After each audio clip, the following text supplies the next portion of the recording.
Hi friends, welcome you all to Deep Matrix. In today's video, we are going to build the different type of classification machine learning model without even a single line of code.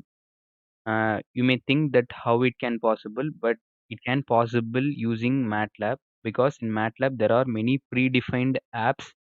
So today we are going to use one of such app called Classification Learner app. So without even further ado, let's move to the topic and get into the practicals. First of all, I'm going to import the data in MATLAB.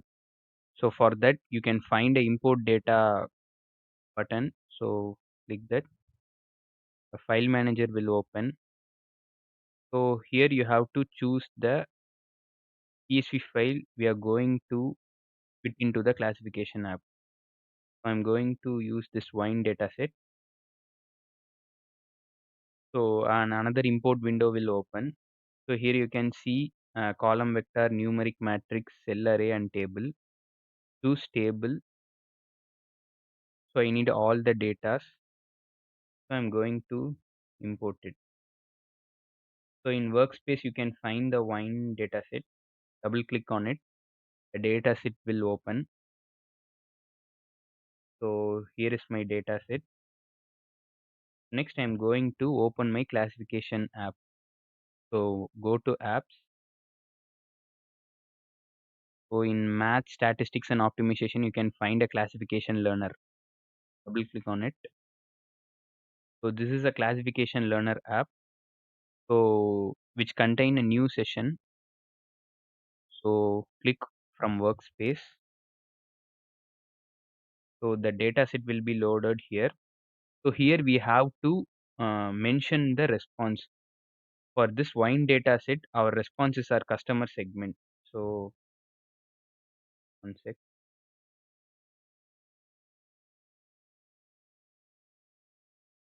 You can see this is the value we are going to predict whether what quality of wine the customer is preferring, one or two or three. So three different type of output, which is these are the categorical output.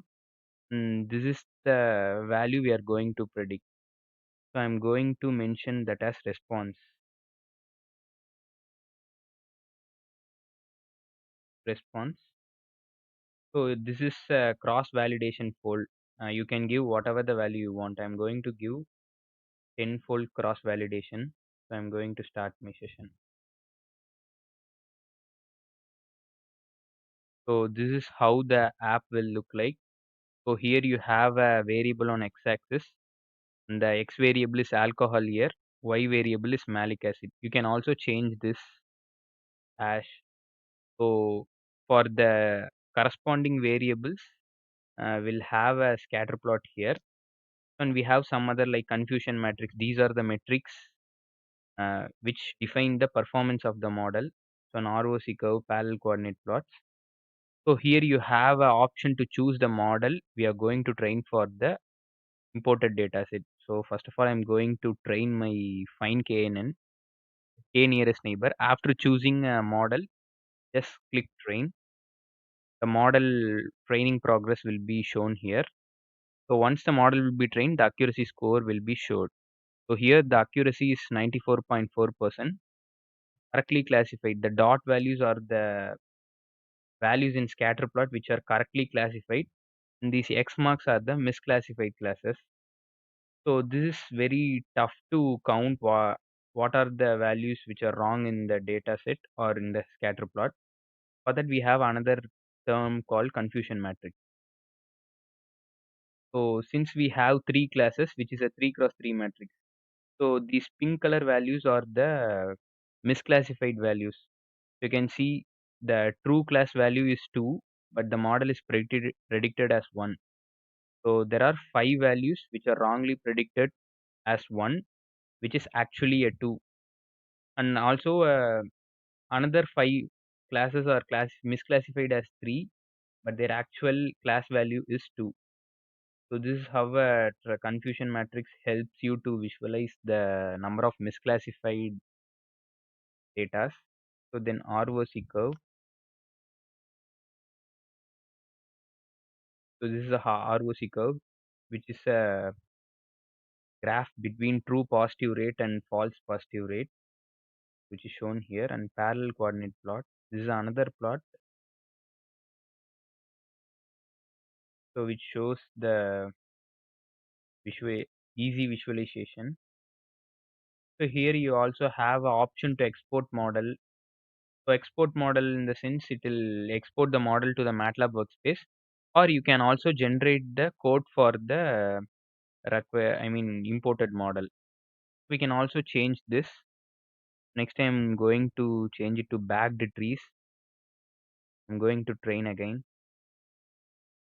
Training is in progress. So we'll wait for some time.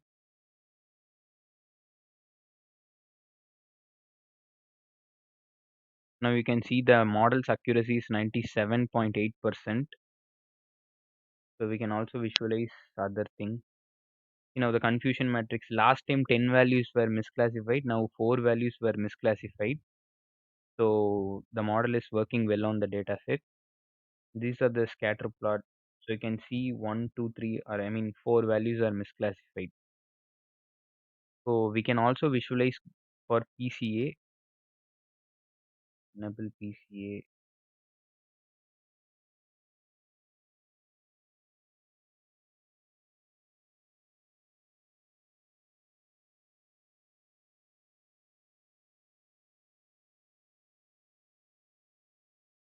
Now I'm training my model with PCA. See, now the error are more. The model's accuracy is 70% because of PCA. Because see, there are more misclassified values. This because the PCA only took the most important features which have a higher impact on the y-axis. That's why it is having more error, because last time without PCA we have 13 features to predict the output. Now it will be very less, so the error is very high. So this is how MATLAB helps you to run machine learning model without even having a programming knowledge at the first place. So make use of it. Until then, enjoy learning. Thank you.